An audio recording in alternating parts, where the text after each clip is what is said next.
नमस्कार। एक नए वीडियो के साथ खजवट कविता कोश में फिर आपका स्वागत है। इस वीडियो में यूपी बोर्ड की 11वीं कक्षा के हिंदी पाठ्यक्रम में निर्धारित गोस्वामी तुलसीदास कृत भरत महिमा शीर्षक कविता के सरल व्याख्या प्रस्तुत की गई है। देखें।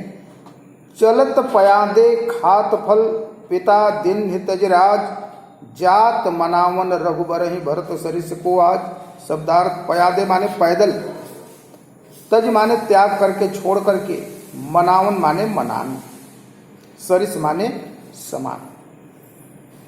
प्रस्तुत दोहा हमारी हिंदी पाठ्य पुस्तक में संकलित गोस्वामी तुलसीदास जी द्वारा रचित भरत महिमा शीर्षक से उद्धृत है। प्रसंग इस दोहे में वनवासी राम को मनाने जा रहे भरत जी का चित्रण गोस्वामी तुलसीदास ने किया है। कहते हैं कि चलत पयादे, व्याख्या चलत पयादे खात फल। पयादे माने पैदल ही जा रहे हैं, खात फल माने फल खाते हुए। पिता दिन तजराज, पिता के द्वारा दिए हुए राज्य को त्याग करके, पिता द्वारा दिए हुए राज्य को त्याग कर पैदल ही जा रहे हैं।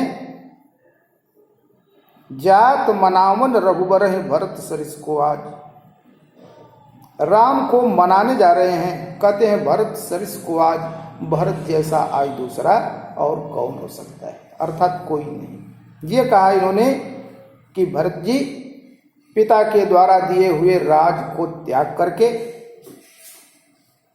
पैदल ही फल खाते हुए रामचंद्र जी को मनाने वन में जा रहे हैं। कहते हैं कि उनके जैसा आज दूसरा और कोई नहीं है। क्यों? क्योंकि लोग राज्य के लिए लड़ते हैं, झगड़ते हैं, भाई से भाई का झगड़ा होता है, मनमुटाव हो जाता है, युद्ध होता है। लेकिन भरत जैसा भाई जो पिता के द्वारा दिए हुए राज को त्याग कर भी भाई के प्रेम में अनुरक्त होकर भाई को मनाने जा रहा है, इसलिए कहते हैं कि ऐसा दूसरा कोई नहीं हो सकता। काव्य सौंदर्य इस दोहे में एक साथ गोस्वामी तुलसीदास जी ने भरत के त्याग, अनुराग और वैराग्य को बड़े ही सहज और स्वाभाविक ढंग से चित्रित किया है। त्याग ये है कि फलाहार करते हुए जा रहे हैं, राजा हैं, लेकिन खाने के लिए कोई राजसी भोजन नहीं है, केवल फल पर निर्भर हैं। अनुराग ये है कि वन में गए हुए राम को मनाने जा रहे हैं, अपना राज उन्हें देने जा रहे हैं, ये प्रेम है। और वैराग्य ये है कि लोग राज्य के लिए लड़ते हैं, लेकिन भरत जी राज्य का त्याग करके जा रहे हैं। भाषा अवधि है,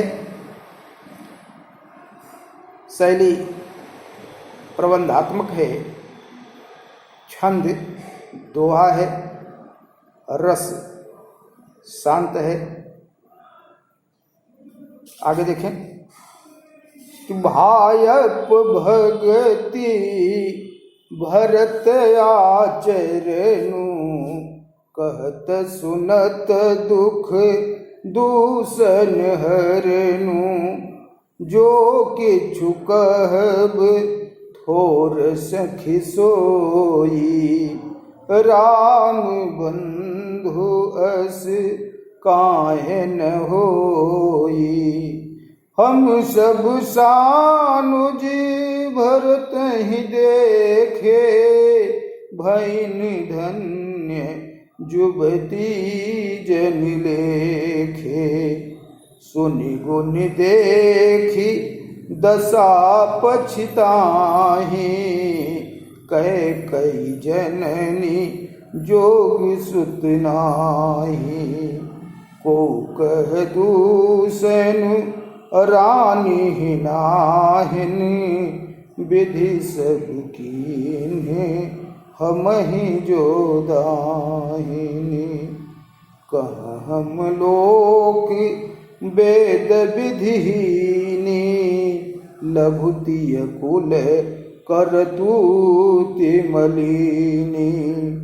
बसहि कुदेश कुगाँव कुबामा। कहाँ यह दरसु पुण्य परिणामा। अस आनंद अचिरज प्रतिग्रामा। जनु मरुभूमि कल्पतरु जामा। शब्दार्थ भगति, भगत माने भक्ति, आचरण माने आचरण, दूषण माने दोष, थोर माने थोड़ा, अस माने ऐसा या समानता के लिए कहा। सानुज छोटा भाई के साथ, छोटा भाई कौन? शत्रुघ्न जी। जोग माने योग्य, दाहिन माने अनुकूल, लोक वेद विधिहीनी। संसार की आदर्श और वेद की लौकिक परंपरा दोनों से हम रहते हैं, तुच्छ हैं ही। तीय माने स्त्रियां। कुदेश माने बुरा देश। कुबामा बुरी स्त्रियां, बुद्धिहीन स्त्रियां, तुच्छ स्त्रियां। परिणामा माने परिणाम। अचिरजु माने आश्चर्य। प्रतिगामा माने हर एक गांव। कल्पतरु कल्प वृक्ष, इस वृक्ष के नीचे बैठकर जो भी इच्छा की जाती है पूर्ण हो जाती है, ऐसी कल्पना है। जामा माने उगना। संदर्भ देखें, प्रस्तुत चौपाई हमारी पाठ्य पुस्तक में संकलित गोस्वामी तुलसीदास जी द्वारा रचित भरत महिमा शीर्षक से उद्धृत है। प्रसंग इस चौपाई में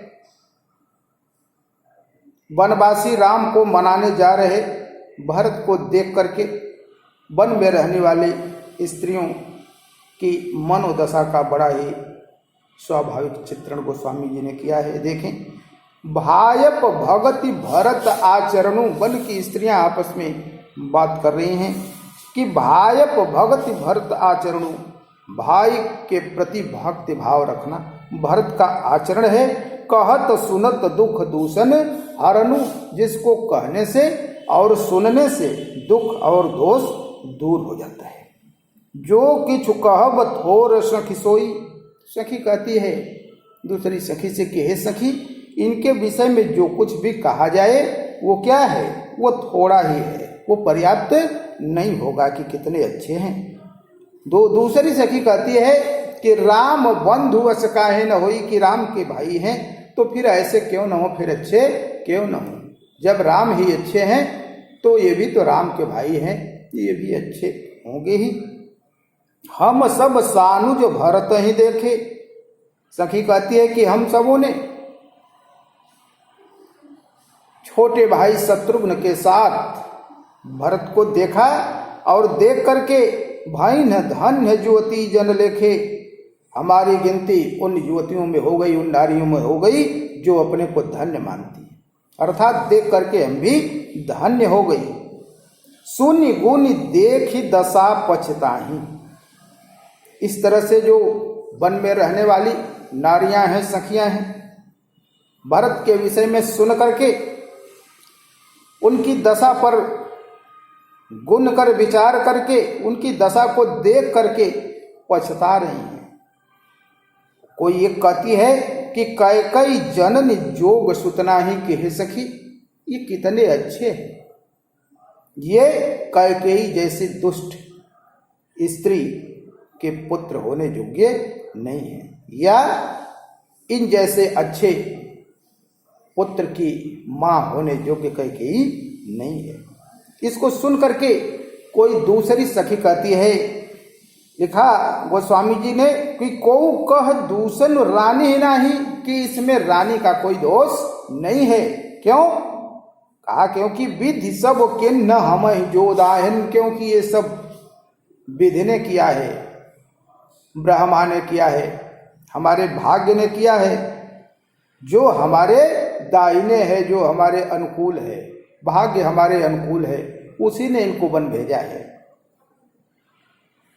क्यों कहा कि कह हम लोक वेद विद भिन्न, क्योंकि हम लोक विद से और शास्त्र विद से, वेद विद से हर तरह से बहुत ही तुच्छ हैं।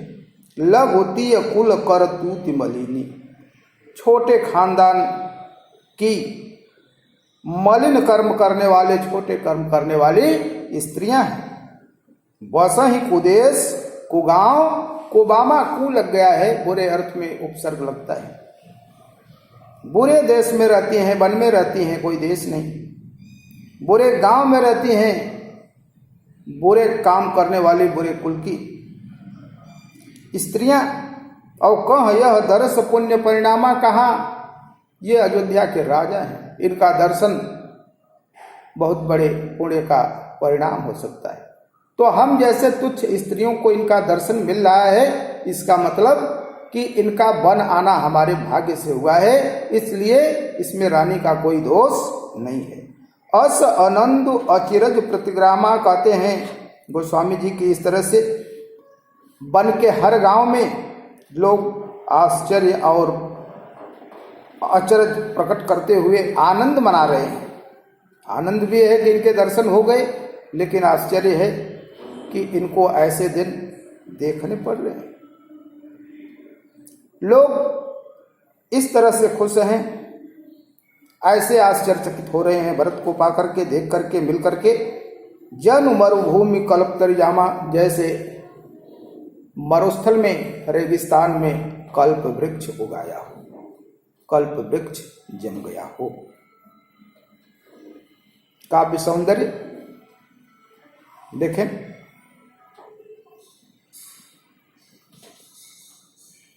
भारत के भ्रातृत्व प्रेम को देख करके वन की स्त्रियों की मनोदशा का बड़ा ही स्वाभाविक चित्रण गोस्वामी जी ने किया है।